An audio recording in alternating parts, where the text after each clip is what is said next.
Pekerjaan Ferry Irawan usai bebas disorot, dulu ikut Vena Melinda ngonten.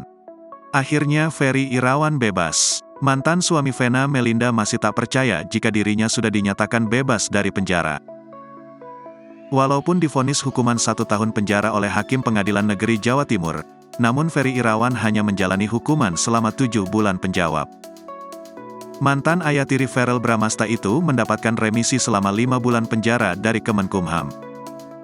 "Saya berterima kasih ke Kemenkumham yang memberikan saya remisi yang tidak saya duga-duga," sebut Ferry Irawan. Hal ini benar-benar disyukuri oleh Ferry Irawan yang kini sudah dinyatakan bebas. Bahkan ia masih tak menyangka bahwa saat ini dirinya sudah bebas dari penjara dan kembali berkumpul dengan keluarga.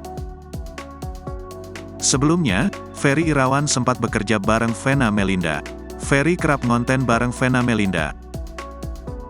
Dia juga ikut Vena dalam berbagai kegiatan endorse dan lainnya.